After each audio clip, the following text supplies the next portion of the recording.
Hi, I'm Helen, therapist, author, and your host of the I Don't Think We Talk Enough About podcast, where each week I'm joined by wonderful guests who bring their warmth, wisdom, and wealth of experience to talk about those things I just don't think we talk enough about. And this week, as part of my brand new Real Stories series, I'm delighted to welcome Izzy Judd, musician, author, mother of three, BBC Sounds podcast presenter, mental health advocate, and mindfulness and meditation practitioner. It's a long list. And I invited Izzy here today to chat with me about her very own personal story, her journey with anxiety, and how she has come to be where she is today. Izzy talks openly on her beautiful Instagram account about this, and she's truly an inspiration to so many. Izzy, welcome, and thank you so much for taking the time, because I know you've been so busy. You've even been at Lorraine this morning. I have been at Lorraine this morning. But honestly, Helen, you know, there are some Instagram accounts that you just gravitate to, and I've always got so much warmth from you. So even just being in a room, you know, people's energy, and you've just got that energy and that support. So thank you. It's lovely to be here and You're so kind. The feeling's really mutual. And I know we have very different Instagram accounts, but because you are a mum and you talk about that a lot, you're a musician, you talk about that a lot, but you also talk about the realness of your life, which makes it very accessible to people. You do feel like a safe space, a real safe space on Instagram. But I do want to talk about your music and meditation podcast, because I haven't shared it with you yet. I listen to it so often in the morning when I'm getting ready, when I'm doing my hair, when I'm putting my makeup on. Sometimes I'll listen to it and really do the meditation, but sometimes it's just beautiful to have on just while I'm getting ready. It just sets this really calming tone to my day. So if you could always carry on with that. yeah. What a way to start your day, though. It was a bit of a dream request when they asked if I wanted to it was the third series of the BBC Music and Meditation podcast, because it was basically combining two of my favourite things. And I love the heart of it, because the music side of it, they approach young composers to write music to the theme that we're talking about. And then the guests that we get on write their meditation scripts to the music. And it's just such a lovely kind of synergy. And I just... I love being part of it. And honestly, it's the most relaxing day when I go and do that podcast, because I'm basically being treated to meditations and beautiful music. And it's an honour. Yeah, I'm sure. And I love the way you pulled in there about the young musicians composing. I knew that the music was written specifically for each meditation. And actually, the one I was listening to this morning was with Gabby Bernstein. Yes. That was a really powerful one, wasn't it? Yes. A very different meditation for me, actually, because it was quite up. Yeah. And then it came back down. There was a real coming up and then back down again. Yeah. And that's what's brilliant about the guests when they know the music, because it's recorded by the BBC Concert Orchestra and the BBC Singers. And so we go in and we listen to it, which is amazing. And really where my home is, you know, I grew up surrounded by music, playing in orchestras.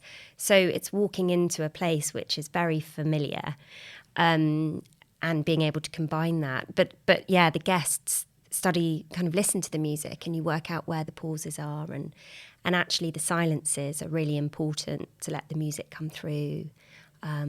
It's just a really beautiful offering, and I think it's quite different to other podcasts in that the structure of it's more, I guess you're being given a gift of calm for half an hour, which is a rarity. You are, no, I know, but talking about it being a rarity, it's also a choice, isn't it? And I do say that because I do think we do have a choice to say we will put that on in the morning to start our day, or we will put it on as we go to bed. It's very true. We do have a choice, and I know people might fight me with that sometimes, and that's okay, but there are ways that we can choose to put more mindful moments in our day. Definitely. And I think you and Gabby were talking about that. I think it was you and Gabby were talking about how we can actually put more of those moments in our day and make that the norm, not just when we need it, to make it the norm. Yeah, well, because then when you do really need it, you can access it. You know, it's like a muscle memory, but it's a brain memory. And so if you suddenly try to access breathing in a moment of, anxiety, but you haven't really practiced it whilst you're calm, it's actually quite difficult to get the effect that you need. Well, that's certainly how I feel. No, it's right. So I also think that is important. And again, that's choice of when you set the time aside for it. And I think that's where I try and do as much as I can with my children, because I'm always with my children. So we might as well, combine the two. I know. And we'll come to that as well. And I love the way that you talked about muscle memory and training, because we talk about it in therapy. It's about building resources. And you build those resources by practicing. Yeah. And a very dear friend of mine, psychologist Susie Redding, I don't know if you follow her, she's wonderful. And she talks about practice rest. Yeah. Take 15 minutes a day, every day, to practice resting, so that it's not something you try and do when you need it and you can't access it. Yeah. I love that way of thinking. It's true. And I suppose, I started learning the violin when I was 5. And so every day I had to practice my violin, twice a day sometimes. And now with my daughter who's learning the violin, it's regardless of whether she wants to be a musician, it's the training of the brain to practice, and everything else that comes with it, because say you're practicing rest, well, you're challenging your brain to do something that it's not comfortable with. When you're learning a musical instrument, you're challenging your brain to learn something it doesn't know how to do. And that can bring frustrations, taps into perfectionism, and so that's why I'm such an advocate for music from a young age and singing, because of what it gives children. It's not about being the next singer or being the next, concert pianist. It's the skills that learning a musical instrument gives. Well, it's a learning tool, isn't it? Yeah. It's learning more about yourself. Yeah. What it's like to not get something right, put the effort in and get it right. Yes. It's that learning, isn't it? Yes, as someone who did learn the piano when they were little and the clarinet and still have those skills now, learning lots about that development, so important. I love that. And you're right about it's not about them becoming the next best thing. I think sometimes in the world we're in today, there's a lot of pressure about being something, being the best, as opposed to just enjoying it at a level for yourself. Yeah, and expectation. I think for my children, they see a dad who's in a pop band and goes off on tour, and there's a lot of adoration, and it's not a sort of your normal job. No, actually, you've got a really different example there. Yeah. They do see it as they see it, something. But then you need to, be mindful of that and the reality and keeping it as normal, and that success can look very different for different people. And so that's been quite an interesting one as a mum to kind of navigate and explain to them. How do you manage that, actually, Izzy? And we're going off now, but how do you manage that? Because that must be normalise. We expose them to what Daddy does, so go off on tour and see. We talk about the fact that Daddy's away from home and that he finds that really hard because he misses us, and often, it's a little bit lonely when you're on tour and you wake up in a hotel room and, you haven't got your family there or your home comforts. And so sort of talking about, all aspects of the job. But mainly we talk about happiness, that Daddy loves his job and he loves work, and talking about that's the most important thing that you find, whatever it is, that makes you happy. No, I love that. I love the way you normalise it. And you normalise it on your Instagram as well, Izzy, don't you? You talk about how you feel around loneliness or anxiety. Yeah. Because it's very easy to assume that you have this beautiful space where you do this beautiful meditation and music podcast, and I'm sure that everyone thinks, oh, Izzy Judd must be so calm and serene all the time. But sadly, your story hasn't always been that, has it? And so often when you find yourself in these spaces now as an adult, there's a reason for how you've got here. And I just wondered whether you wanted to talk a little bit more about how your life hasn't always been this way, and anxiety has been quite a strong presence in your life, hasn't it, for a long time? Yeah. I mean, I think probably as a little girl, it showed up at bedtime, and I remember feeling very scared on my own in a room. I didn't like the silence. I didn't like the fact that it felt like everyone had stopped and no one was around. And I remember kind of gathering the courage to get out of bed and run to mum and dad's room. But I think, you know, if I rationalise that, that's not unusual of a child when they're separated from their parent and they want that safe space. You know, I've seen it with my children. But I think possibly where mine was slightly different was that it was the physical sensations of the heart racing, the legs shaking, real fear. I mean, I remember that feeling. And my parents were given some advice from a child psychologist at the time to just put me in their bedroom. And so I slept on a mattress in their room for years. And in hindsight now, I believe that affirms the fear that I didn't feel safe on my own, therefore I'm safe if I'm with them. And I think that although I can see the logic in that, and that might work for some children, I think I needed to understand that sometimes you have to go through it. You know, it's that, you know, the Bear Hunt book. Yes.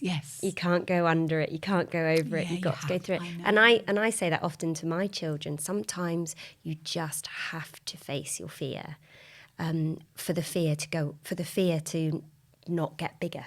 Yeah. So I that was kind of the way it was dealt with. And then literally until I was 39, so a year ago, I had never spent a night in a house on my own. I would always get my mum to come and stay, or my brother, so if Harry went away. But I've done a lot of work in the last year. Well, more than the last year, but it's been building up to kind of understand where this fear comes from and how it's misplaced in my adult body. And so I had that sort of anxiety as a child. And then, as I've talked about many times, my oldest brother had a very serious car accident and was left brain damaged. And it was an incredibly traumatic time for my family, and very difficult to process as a 12-year-old, especially at a time where therapy was not a given. And I think the way I dealt with it was basically to go numb, because it was almost like this protection around me. So now, you know, if traumatic events happen, I do exactly the same. It's this numbing, and then it's this sort of outer body experience of what's going on. Disassociation. Yeah, disassociation. Yeah. So having kind of had anxiety on my shoulder, and also I think it's really important to say about anxiety that it's not, you know, when often that classic, what are you worrying about? For me, anxiety has always been physical. It's always been the way it's made me feel physically. It's not about what's going on in my head so much. Obviously, there is that mind that just wants to chat away and catastrophize and figure out an outcome before you've even, you know, been there. But it's the way my body will, my legs will shake, my heart will race, I feel nauseous, I'm disoriented, not safe, can't ground myself, need to get to somebody that I think is going to make me feel safe. And so anxiety's kind of shown up, obviously at times where I haven't felt safe. Yeah, and I love the way you said that you still got that pattern from childhood of running to someone else to make you safe. Yeah.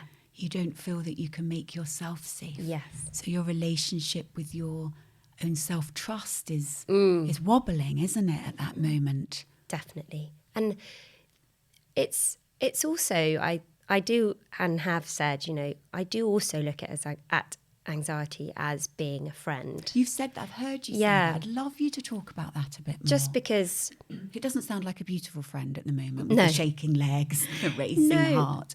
But how do you move it to being a friend? Because whoever it is, she, he, anxiety. Have you named? No, funnily, okay, no. Because sometimes that's something we do in therapy is Name it. So when it comes in, you can sort of almost detach yourself from it. Works for some people. Sometimes other people we like to work at really facing it, but it's client to client, really. Yeah, that's really interesting. I hadn't really thought about naming it, but that makes a lot of sense. No, I tend to think of it coming to sit on my shoulder. And it's almost going, something's not quite right. You're not quite okay. There's a warning here. Something is going on, whether that's physical exhaustion, mental exhaustion. And also, I just think that there is a lot of misplaced response to situations. So a lot of trauma, if my brother went out one night and didn't come back the same, every time Harry leaves to go to a gig, that irrational thought pops in. Of course it does. So, and if he's coming home and he's not back and he's said a certain time, so Harry and I now don't do times. We don't say times, because actually, again, that's feeding my fear. When are you back? When are you back? When are you back? Or I can't get hold of you and you said... So it's more Harry will, I'm much better than I used to be, actually, because I've learnt so much that's all feeding it, rather than sort of going bit of a hand on your heart, kind of compassion of, you're responding like this, Izzy, because this is the only way you knew how. Yeah. But this isn't the way it is right now, That's a beautiful example of what we call differentiation. So to separate ourselves from the event. Yeah. To bring in, so we do it a lot within a child work, an adult self. So you are no longer 12 years old. It is no longer that year. Yeah. And you remind yourself that I'm however old, Yes. what day it is, what time it is, you're an adult. Yeah. And you're safe. Yeah. And what that does is activate the part of your nervous system that is soothing and calm. And when we do that, and we call it our ventral energy, when we do that, we realise we have an abundance of that whenever we need it. We just need to learn to access it. Because the moment you put your hand on your chest, it's like, that's what we do. Yeah. It's there, and it's back within reach again, isn't it? You were not back when you were 12. You're now in the present. Yeah. And that can help so much with bringing your executive functions with your brain back online, and just helps your body feel safer, which has been difficult for you to feel safe. But I love the fact that you're challenging yourself. Yes. It's brilliant. Yeah. And also that, to say to yourself, the reason your legs are shaking is so that you can run from danger. Your body's protecting you. The reason your heart rate is up is so your adrenaline's there to help you move faster. And the reason that everything just feels a bit bright and overstimulated is because your senses are now tuned in. And, try and think, actually, wow, body, you're doing an amazing thing here. You're protecting me. Thank you. But actually, this isn't what I need right now. I need to calm and ground. And that's when I go straight to breathing. Oh, yeah. Yes. And you're learning to use the tools that weren't accessible to you at 12. No, they weren't accessible. And actually, they may not have been as accessible through your fertility journey as well. No. And it wasn't something that was modelled to me. We have been parented by a generation who were parented by people who had been through the war. So the way that we see things. I mean, the generation gap is so vast. It's huge. That what we're accessing now just wasn't available. It wasn't there at all. How did your journey through with anxiety through to your fertility journey that you talk about? I mean, you wrote a beautiful book, Dare to Dream. Yes. I'll hold it up for the camera. About your struggle of becoming a mum. And actually, can I read a part from it? I want to read because it really hit me about you facing everything. As a therapist, I felt this was really poignant because you're really supporting looking at things and not avoiding, which is crucial with anxiety. There are things in this book that were tough to revisit in my mind and to write about, but they're important in telling the full story. Putting all the pieces of the puzzle together, that's what it is, isn't it? We're all these little parts, aren't we? All the way from childhood. And looking back on it has been fascinating and therapeutic. I hope now that it will be useful to other women, however it compares to their journey. And then you said, this is what is so true through this book, my greatest wish is that by telling my own story, I can be a companion to others and help them to feel less alone. We're in this together. And that's what you do so beautifully. But you really faced some really traumatic events in your life to understand yourself, didn't you? Yeah. And I think, obviously, writing my story was incredibly therapeutic. And as you say, I found this sense of companionship myself, by finding a community on Instagram who could understand which I couldn't access elsewhere. Even when you go into the fertility clinics and you're in a waiting room full of women and other couples going through the same things, and you don't talk to one another. And actually, they're the people that you need to talk to. There's your group. Yeah, there's right your group. there. Yeah. But I think the thing that was so difficult was that there's a lot of phrases that you hear when you're struggling to conceive, and Harry used to say this was really hard because people would say to him, Izzy just needs to relax. Wow. And that was quite a repetitive thing. You heard that Take a lot. her on holiday.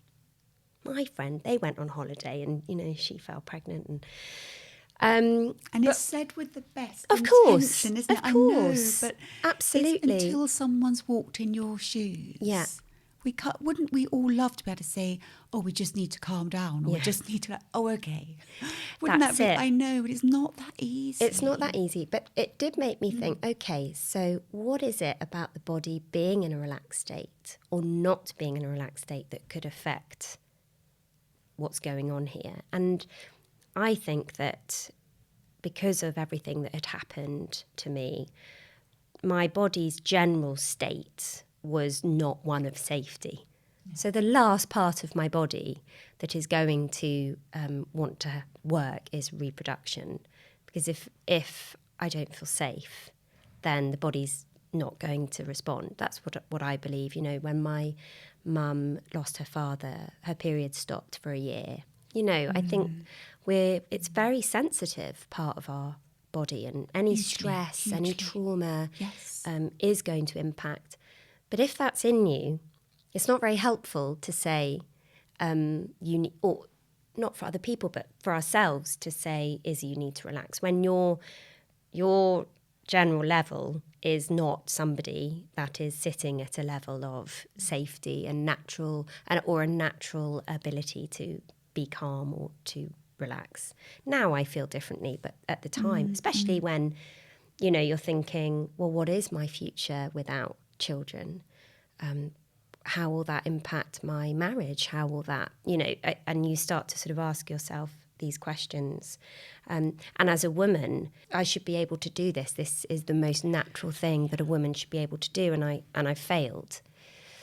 And again, it's a lot of terminology around fertility as well, of, a failed cycle. Yeah. The language. The language, which refers to so many things, doesn't it, where we have this negative language. But by the time I actually got to fertility treatment, actually I was in a better headspace because I had been in the best place mentally I've ever been in terms of like looking after. I was practicing mindfulness and meditation. I was walking every day. I was, looking at my nutrition. I was in a good space, and there was hope. For the first time, I felt they're going to help me. Beautiful. They can take over my body. I've got my mind, and we'll get there, whatever way. And so I had my first cycle of IVF, and the first embryo was a success, but then I miscarried. And I was finding into how I did a big swallow. I know. And then to get yourself mentally back to do another round, because after the miscarriage, I felt like I had tempted fate, and I was using science, and that maybe this wasn't meant to be, and I had made this happen, and a lot of that was sort of going round. And then but we did go back, and actually I wanted to hurry back, and Harry was saying, I think you need time physically and mentally just to pause. Did you agree with him, or begrudgingly? Yeah, the moment. I think, imagine wanting to fight and get back to that, the journey again, without giving yourself space to process. Yeah. And even the way you mention it, you dance through it so quickly. Even in this conversation, it's like gone, and then you've moved on to the next thing so quickly. So it's still there, isn't it? That running away. Yes. I felt that. Yes. I felt that. You brought Harry in there, and I just wanted to, I don't know if I read it or I heard it, but he said so beautifully to you, worst case scenario, it's you and me. Yeah. And what a beautiful thing to say in the moment. It was so beautiful. Yeah. It was so beautiful because, he's very in touch with his sensitive and emotional side, Harry. But we didn't talk about it. He was a bit younger than me. He didn't feel the same sort of desire. There was no rush for him. But at that particular moment, I had reached pretty much rock bottom. Okay, and he said it. And then what was so beautiful was that when Lola was born, literally moments after she was born, he said, worst case scenario, Izzy. It's us three, Aww. And beautiful. Yeah, it was just a really powerful, it was very powerful when I heard it. And it actually really stayed with me, because I thought there's something that we don't talk enough about. If you've got the right support around you, the world looks a bit easier, doesn't it? It's not, maybe a little bit less lonely. Yeah. And actually, it's very easy when you're caught up in your IVF experience to be, you're obviously, it's all you can think about. You're totally fixated. And you do sometimes forget the person that's going through it with you. Okay. And actually when Lola was born and we came home and she was, in the car seat. So special. And we put her down in front of us, and it was like, okay, what do we do now? And but I remember this feeling of like just feeling a bit sad that it was never going to be just me and Harry, and then trying to understand why I felt that. And I think it was because so much time had been invested into this just project baby that a lot of those sort of early years of marriage were kind of taken by that sort of obsession of, and then obviously I felt terrible for thinking that, because I'd waited so long to have this beautiful baby. But it was this sort of slightly, I'm not sure that I saw you enough. I didn't see you, I kind of was so fixated on this. And I understand that though, Izzy. I understand that, because we can feel and think two things at the same time that are conflicting. Yeah. We call it dialectics. And we can feel that and that. Yeah. But there's a beautiful thing we can do, which we call repair work, is be really transparent and bring that feeling to our partner. I feel really sad that I didn't make more time for you in that. Or we call that healing repair work, where even though there wasn't a rupture, there was I'd like to address this.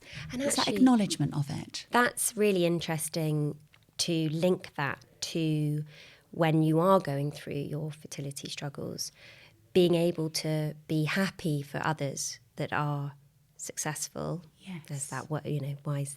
Shouldn't use that word. Oh, there's so many words. For want of whatever word. I know what you mean. But be happy for someone, but sad for yourself. Yes. That it's not you. You talked about that in that, didn't you? In the book, you talked about the way you would acknowledge when other people on the street who are pregnant. How did that help? Do you want to say what you would? Yeah, so that was basically when I was pregnant the first time.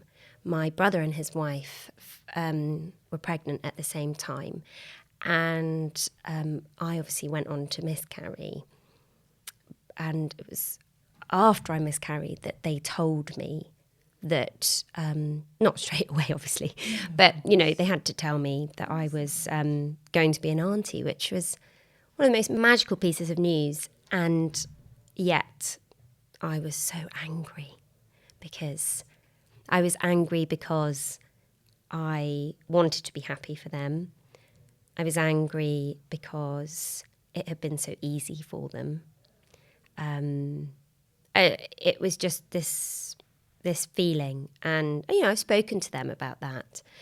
But at 12 weeks, they went on to miscarry in the most kind of heartbreaking way and circumstance, and my poor sister-in-law went through so much physical pain and obviously mental. But I promised myself from that moment that whenever I saw a pregnant person walking down the street, that I would wish them well, because you don't know what their story's been to that point. And every pregnancy is a miracle, whatever way, and it did really help.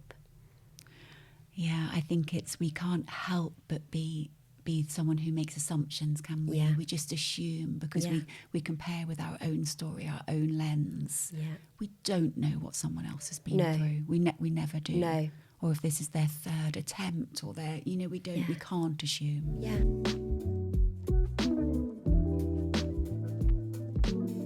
My book, Choose You, is out now and offers you ways to prioritise you, meet your needs, say yes to you, develop a more secure sense of self where you feel you matter, learn to set boundaries, wrap yourself in self-love, find your authentic self, and ultimately choose you in the same way you would want those you love to choose themselves too.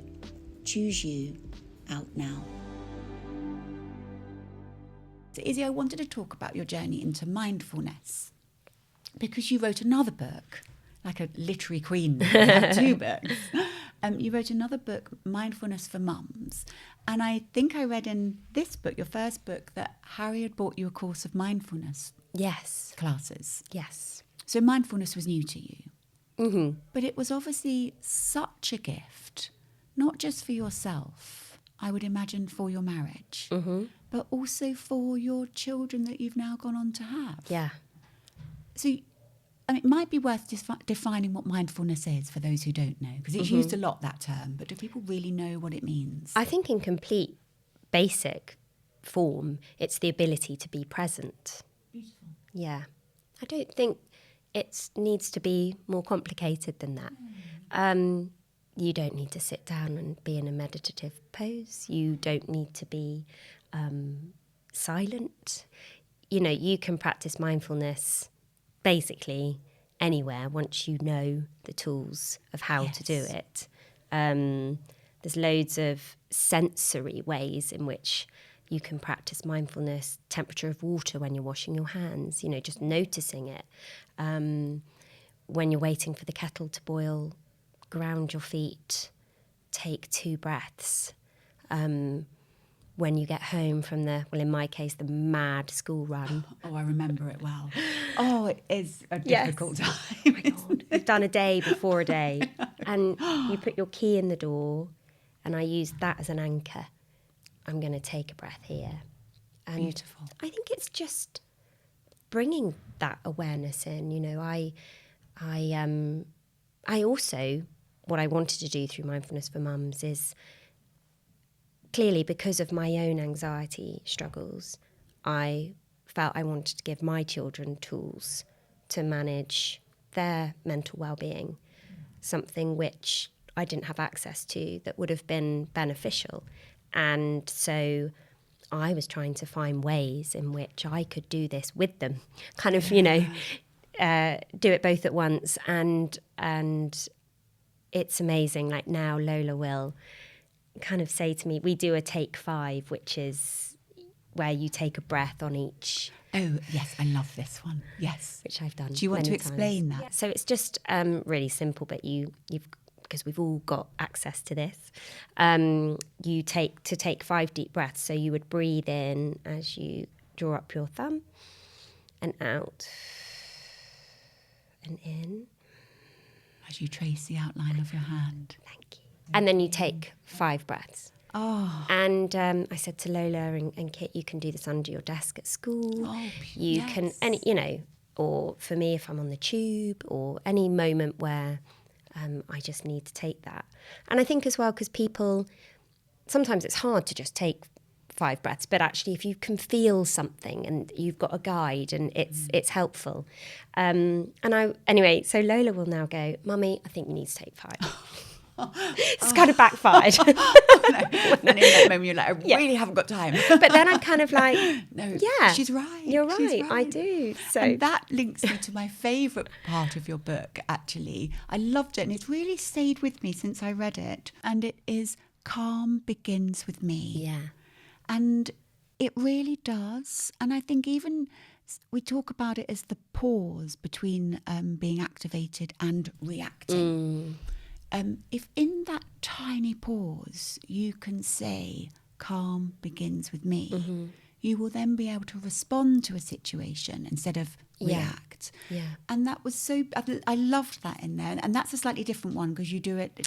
So that is just thumb and finger. So calm. So as you press each finger, you would say the word. Your thumb. So index finger first on your thumb. Yeah, so calm. Then the middle finger. Exactly. Begins with me. Using the 4 fingers. Yes. But you could change that to fun begins with me, or beautiful. You know, because sometimes with children you lose your fun sometimes. You know, they're actually having a great time and you're this boring kind of, you know, grown got up. to do this, got to do that. Yeah. I know, running that sort of shit to kind of get through your day. Exactly. And again, like I was saying earlier about what I've found so powerful about using these mindfulness tools, like with the breath or with these hand tools, hand exercises, I suppose. If you practice them enough, in the moment you really need it, your body will have learnt. And so when you were talking about being reactive, I mean, as a parent, you are so challenged and you want to react. And I have found now listen, don't get me wrong, of course I react. You're human. You know, I'm human. I think accepting that level of humanness is really important as a mum. Yeah, but it's also awareness that it's happening, and you feel awful afterwards. It doesn't work, and you know the children then copy you, and then you're mortified because they're basically just little yous. You can see them. The mirror is held up when you have children. Exactly. I know. But by sort of even doing this in the queue at the post office, even when it's not because you need calm, but you're telling your brain, you're practicing, as we were talking about earlier. Just practicing it. Yeah. And then hopefully, you know, if you do that with the children when they're young, they will then pick up on that. Of course, that ability. God, you're lucky children. Oh, I don't know if they, No, the fact that you're giving them the resources for it, you know, this is something I've learned a lot later in life. It wasn't accessible like it is now, and it is accessible. Well, and also, you know, there was a huge level of expectation on children, and their behaviour and what was expected, and, you know, children must be seen and not heard. But your body language with that, did you see it? I know. We all go like literally just up and behave. Yes. And we're contained in such a... Yes. I mean, there's a level of course, behaviour. Yes. With balance here, but letting them be as well. Letting them be, and also, feel. You know, I have 3 children. They're all so different, and I have brought them up exactly the same way. You know, I don't know, I'm sort of in a phase at the moment where I'm slightly challenging the things that were instilled in me as a child and thinking, just because that was the way then, is that right? You know, and I'm really questioning those things now, which I think is important. I think, you know, that's how we evolve, and, of course you know. Of course it is. I love that self-awareness. I love that self-awareness, that we often go into autopilot and what's expected as opposed to what's actually needed. Yeah. And your children will need something different. Yeah. And sometimes I stop and I go, is that what I expect? Or is that because that's what's been drummed into me? But is that actually what's going to make my family the space that I want it to be? Yeah. You know, children are only children for such a short time. They're going to learn, you know, they're going to learn to sit at the table until everybody's finished at an appropriate age. Oh gosh, that reminds You me know. of my oldest daughter sitting over there, who we could not take to a restaurant because she would just run and run and run. And I remember thinking, will she ever sit? I bet she does now. She does. Yeah. Thankfully, you're doing so well right now. You know, it's just like, Yeah. they do. And about the sleep thing, I remember one of my children having to sleep in our room a lot, and me thinking, well, they always do this. No. The learning to walk, will they ever be able to walk? Well, yes, they could. Yeah. And there's expectations, but then also remembering your expectations will look so different to Harry's. So bringing in the other as well, and different experiences, and finding what works for your family together. Yeah. Izzy, that was lovely. I could keep talking. I've got so many more questions that I didn't even get to around mindfulness. But if people want to learn more about Izzy, is follow her Instagram, listen to her podcast, read her books. But I've got some questions from my Instagram community. I always invite them to ask questions when I've got a guest on. Yeah. Well, there's such a lovely, engaging community, and I want this podcast to be very much something I share with them. So I picked out a few that I felt would be good to look at with you. Yeah. The first one I think I'm going to ask is, how did you first recognise that you needed more professional help with your anxiety? So many people out there struggling alone. And... So I think when you look at anxiety, there's not one simple solution, you know, medication on its own, or therapy on its own, or self-care on its own, nutrition, you know, all these different prongs, exercise. You need to, well, certainly in my case, I have needed to use all of them to help me. As a teenager, well, sort of 18, 19, was the time when it was really having an impact on my life. I wasn't able to go anywhere on my own, even the shower. So my mum would be in the bathroom with me. It just overwhelmed me.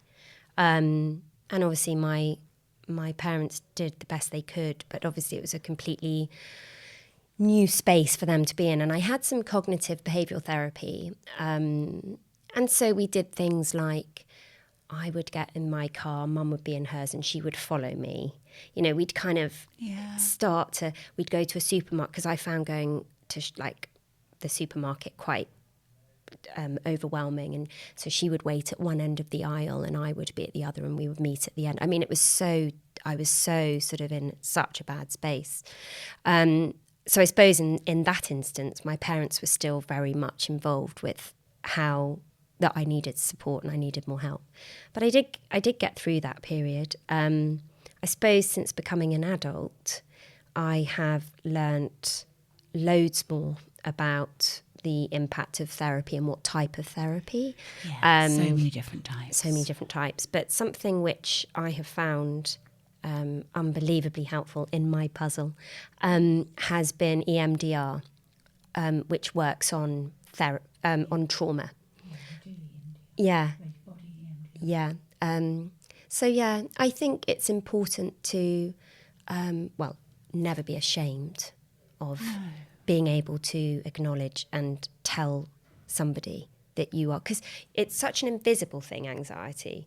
Often people would think, I had no idea. You know, with me, I would go on stage and perform and then crumble as I came off. Thinking that what you put your body through that time was tough as well. Yeah, exactly. I hope that answers. No, it does. And actually, a question came to mind here. This is a question from me, actually, that really came through for me then was, what words would you like to say to your younger self now? You are safe. Yeah. That was beautiful. And that's what I say to my children every night before bed. Oh. That's the last thing I say to all of them. To feel safe. Yeah, you're safe. Gosh. All is calm, all is well. You are loved and you are safe. Oh, that's beautiful. Yeah. I say it for me as well, I think. Yeah, I know. But, yeah. Yeah. We can access that, can't we? Mm-hmm. Yeah, I think that's so important. I think we underestimate that feeling of safety. Yeah. And you know that firsthand from... Yes. I'm really sorry that was your experience growing up, because I know just how hard you had to work to feel safe in your body now. Mm-hmm. It's really hard to trust your body when it doesn't feel safe. Yes, yes. And the body learns. I say, and learning what safety actually can feel like. Mm-hmm. It must have never felt accessible to you at one point for years. No. What's been the most influential thing that has helped your healing process? That's a really good question. I think the anchor has been mindfulness, in terms of it's something I know I can access anytime. I know the simple tools. And a lot of that is around the simplicity of breathing. Yeah. That's a really good question. Yeah. It was probably, as we don't have the context behind the questions, I know, because they're just the questions on those little squares on Instagram.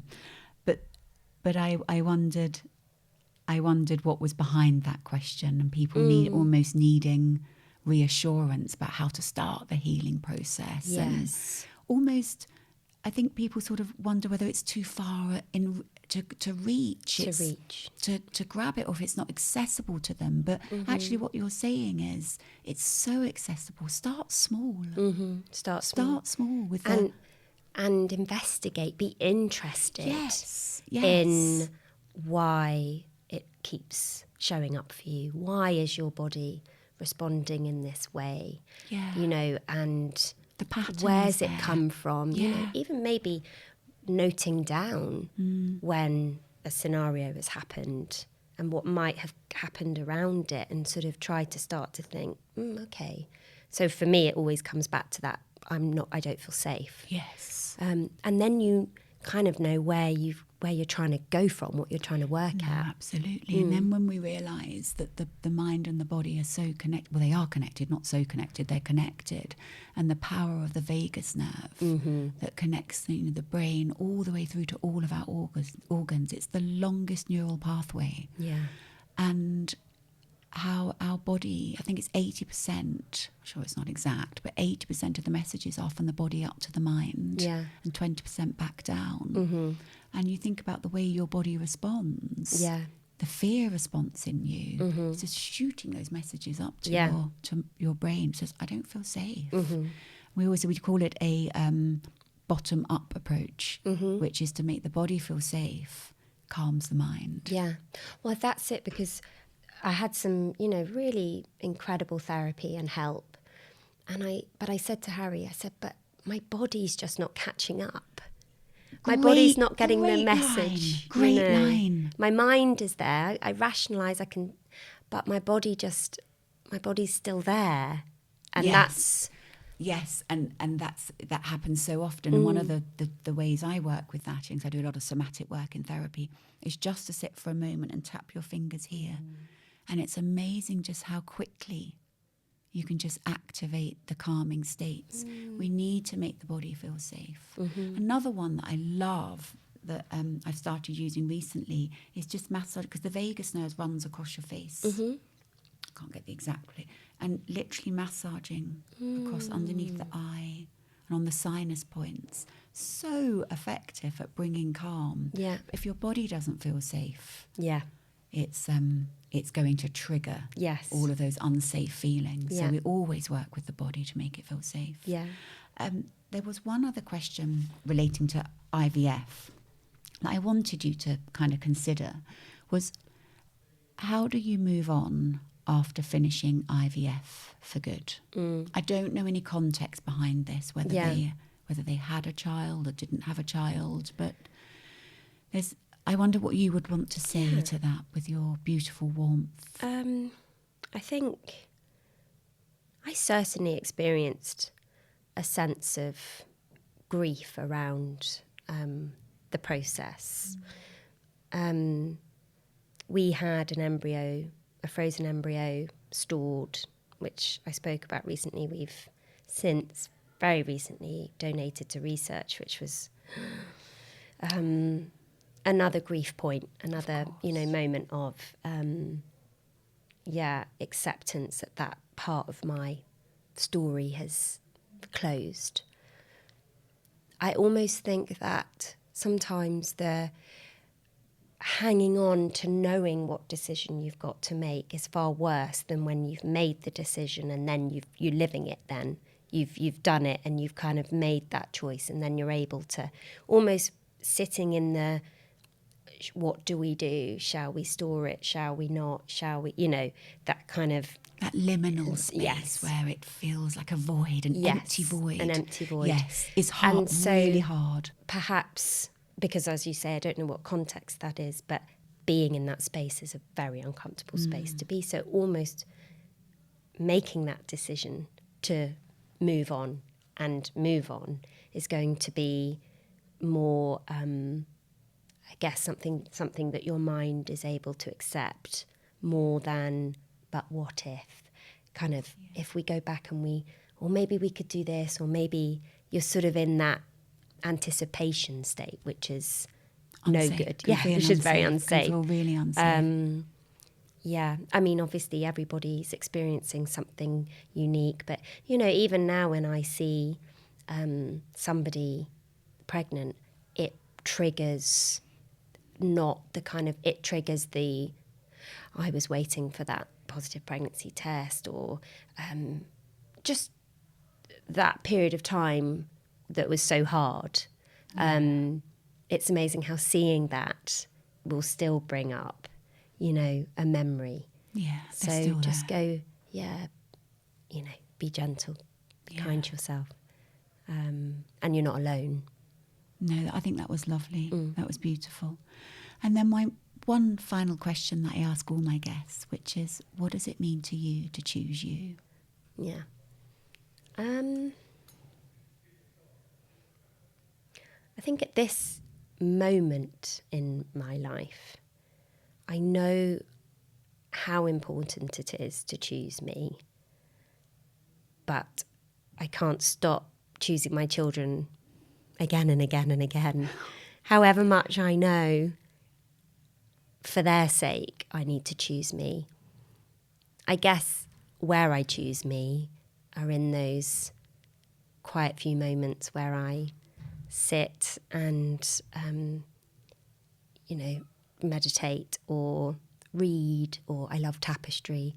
Not that I get much opportunity to do it, but it's actually not the big things. No. Choosing me, it's not. It's and going for that therapy. Making sure that I am. I always think the best thing you can do for your children's mental well-being is look after your own. So I guess that's where I do choose me, because I know that it will help them. But with the ages they are, it's hard to choose you, and you have to keep reminding yourself that you need to, and it's important. And it's okay. And it's okay. Oh, Izzy.